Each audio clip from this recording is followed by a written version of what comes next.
행복한 교회 성도 여러분, 이 영상을 보시는 하나님 나라의 귀한 자녀 여러분, 오늘은 2023년 9월 27일 수요일입니다. 오늘 매일성경 본문에서는 예루살렘의 성전과 궁궐이 건축되어 영적 정치적 기반이 확립되고 군사 경제 산업적 기반도 견고해졌습니다. 솔로몬은 이스라엘 성읍을 재건하고 요새화하여 철옹성같이 방비하였습니다. 이 일을 위해 이스라엘 백성에게 임무를 맡기고 자국 내에 남아있는 이방인에게는 노역을 맡겨 힘의 균형을 이루었습니다. 여호와의 이름을 위한 성전은 왕과 백성들의 제사와 기도의 장소로 완전하게 되었습니다. 솔로몬은 히람과 함께 해상 무역을 개시하여 부를 창출하기 시작했습니다. 오늘 본문을 나누어 보겠습니다. 열왕기상 9장 10절부터 25절 솔로몬의 건축사업 후기, 솔로몬과 히람, 역군 소집과 건축사업, 왕궁과 성전, 26절부터 28절 솔로몬과 히람. 오늘 본문 열왕기상 9장 10절부터 28절의 말씀을 듣고 다시 오겠습니다.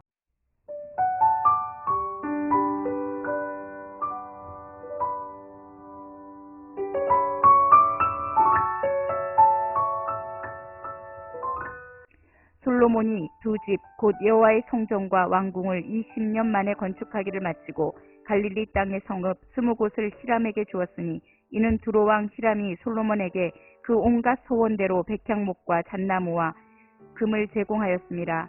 히람이 두로에서 와서 솔로몬이 자기에게 준 성읍들을 보고 눈에 들지 아니하여 이르기를 내 형제여 내게 준 이 성읍들이 이러한가 하고 이름하여 가볼 땅이라 하였더니 그 이름이 오늘까지 있느니라.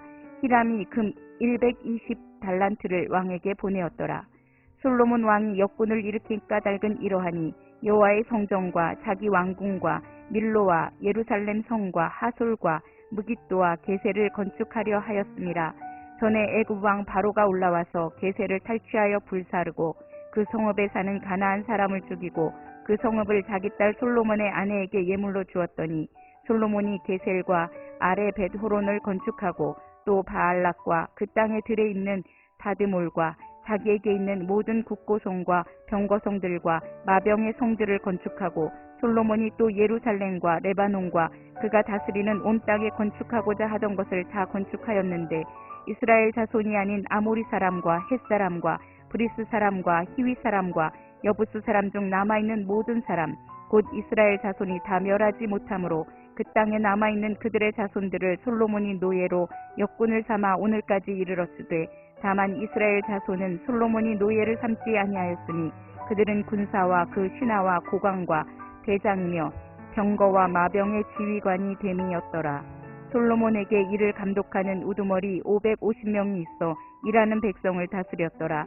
바로의 딸이 다윗성에서부터 올라와 솔로몬이 그를 위하여 건축한 궁에 이를 때 솔로몬이 밀로를 건축하였더라.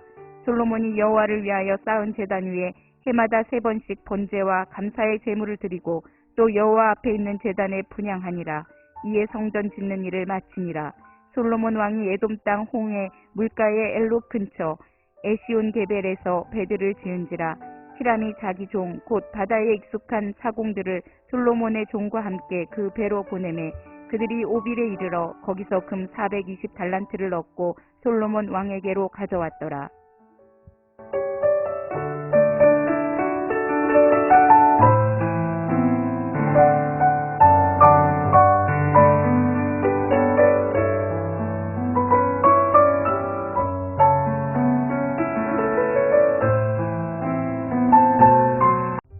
(24절에) 밀로는 돌로 만든 계단식 구조를 가리키며 다윗이 여부스 족속에게 예루살렘을 탈취한 사건에서 처음 등장합니다.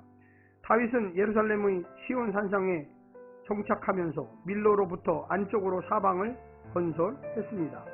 이 설명을 고려하면 밀로는 여부스 족속에 의해 이미 세워진 것으로 보이며 다윗이 이를 경계로 삼아 사방에 계단형 구조물을 수축하여 성을 방비한 것으로 보입니다. 솔로몬 당시만 아니라 히스기야 때에도 군사적 방비를 위해 밀로를 정비하거나 수축한 일이 있었습니다. 역대하 32장 5절에 등장하고 있습니다. 오늘 본문을 세 부분으로 나누어 자세히 설명드리겠습니다. 첫째, 구정에 어울리지 않는 거래.